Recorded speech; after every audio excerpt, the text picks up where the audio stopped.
You're back. So you can kind of see, again, almost exactly the same thing that we've been seeing. We ask him to stop. His head goes down. He kind of ends up on his forehand, right? And then, but here he's trying to let go. Just standing there, he's trying to let go a little bit.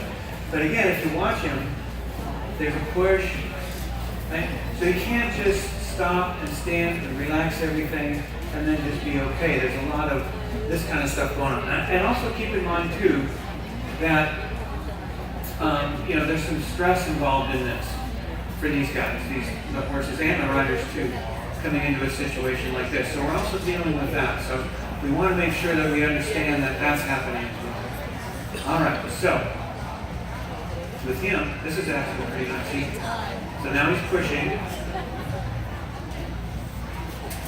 Again, I'm not asking him to back, he's just doing that. So on a scale from 0 to 10, so right now that went up to about an 8.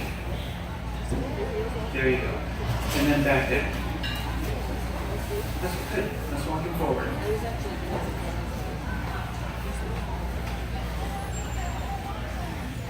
Walking forward. Yeah. There you go. So this guy isn't very bad off. So he's actually trying to find a way to be okay. So he's pushing here, but he doesn't want to. You'll see him just let go of it. And you can see I'm not using any pressure here. So I'm just dealing with what's showing up, right? So it's sort of sporadic. So what I would like for him to do is just be able to let this go and then be able to hold it, maybe for, let's say, 5 steps, right? So he's kind of carrying himself for about 5 steps. 1, 2, 3, 4, 5, and then I'm going to just let him go. So we talked the other day about the difference, the release and the relief. So we have to give the horse both a release and relief. So he got his release, he's getting a release, so if we pick the reins up again, so now he's actually releasing to himself already. You see again, we're not using any pressure here. And then we give him relief. And he's able to carry that. So this guy, out of the bunch, he's kind of got it going on. He's really trying hard to figure this out. I'm going to give him back to you. He's trying really hard to figure that out. So if you gather your reins up a little bit, now take up some contact, and you should be able to feel him try to let go of that. So he's going to push there, and then you're going to feel him let go. There it is. So this guy's got kind of a nice foundation on him. Now it's just a matter of maintaining kind of so a little bit more, just a little bit more. You're going to feel him do that, and then you feel him let it go. There.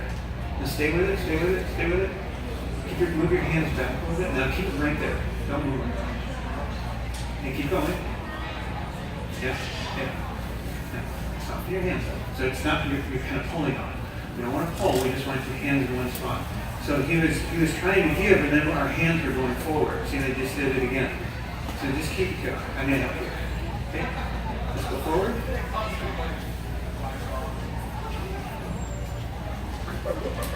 Take a little contact here, going forward.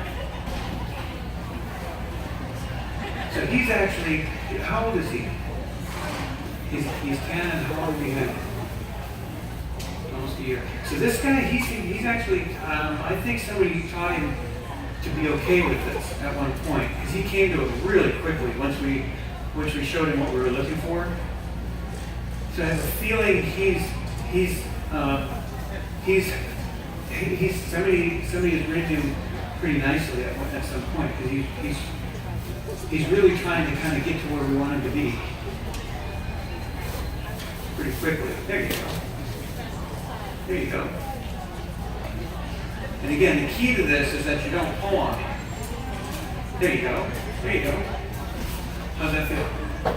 Yeah. See there? When you push his head down, your hands went with it.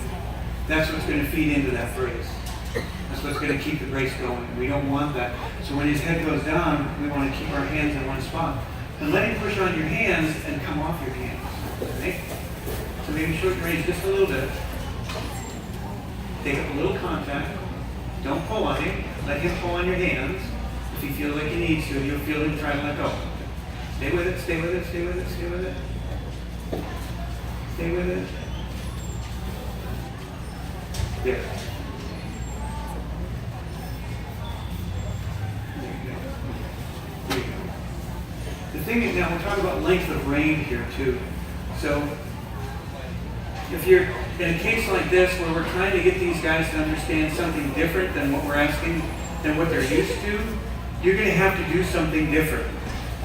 You can't be doing the same thing that you've been doing, otherwise he's just going to keep doing the same thing he's been doing. So, there you go. Good. I'm just going to let you walk off with that, okay?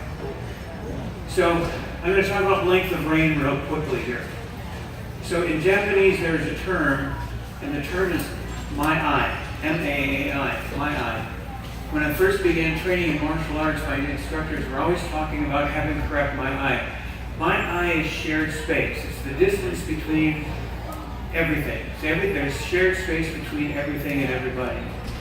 So there's shared space between me and this fence, me and this barrel over here, me and the person at the top of the thing. There's shared space between everybody. And as long as everything is going well, who's ever in charge of that shared space doesn't matter.